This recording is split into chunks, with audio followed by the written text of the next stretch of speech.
नमस्कार, स्वागत है आपका अखंड गौरव न्यूज में। मैं हूं विनोद गुप्ता गौरव। आइए नजर डालते हैं आपकी कुछ खास खबरों पर। मैंने आदरणीय महंत जी को आदरणीय को प्रणाम किया और उनसे निवेदन किया कि हम आप सब घर परिवार के लोग हैं और जो गलतफहमियों के कारण हम लोगों के बीच में जो आपसी खींचातानी हो रही थी या लोग पीछे से उसका फायदा ले रहे थे, तो हम लोग आपस में साथ बैठ के इन सारी समस्याओं का निदान करें और महाराज जी के पास जो एक संकल्प लिए हैं वृक्षों का लगाने का, वैसे ही हमने जो स्थान जिस पे हमें खनन का कार्य करना है, उस जमीन 12 हेक्टेयर जो जमीन हमें मिली है, उस 12 हेक्टेयर जमीन के बदले 12 हेक्टेयर जमीन वन विभाग को दी है। उस पर पेड़ पौधे लगाने के लिए 2 करोड़ 63 लाख रुपया भी शासन के पास जमा कराया है। वो वृक्ष लगाए जाएंगे उस स्थान पर। साथ में खदान क्षेत्र में जो वृक्ष लगाए जाते हैं वो वृक्ष भी लगाए जाएंगे।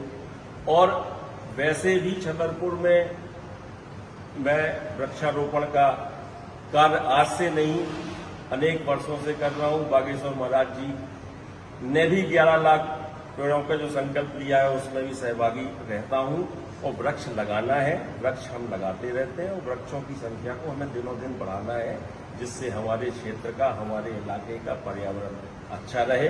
और ये प्रक्रिया महाराज जी के साथ मिलकर हम लोग और निरंतरता से आगे बढ़ाएंगे। यही हम लोगों के बीच में बैठ के आपस में आज विचार विमर्श।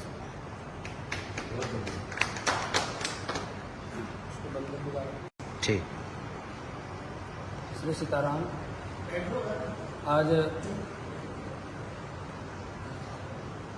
हम लोग कोरसा धाम में रामराजा सरकार के चरणों में यहाँ कनक भवन में हमारे पूज्य गुरुदेव सिंघारी जी महाराज के सानिध्य में अर्जन भैया, जिनकी खदान बैदपुर जंगल में लगनी है, मुझे जो अखबार पढ़ने के बाद में ये जानकारी मिली थी कि वहाँ पर 25,000 वृक्ष काटे जाएंगे। वो जानकारी के तहत मैं वहाँ पर गया और उस संघर्ष को जारी किया था। बाद में चाचा ने मुझे अभी आज बैठ करके पूरा वृत्तांत बताया कि वहाँ पर जितने वृक्ष कटने हैं उससे दुगने वृक्ष लगाए जाने हैं।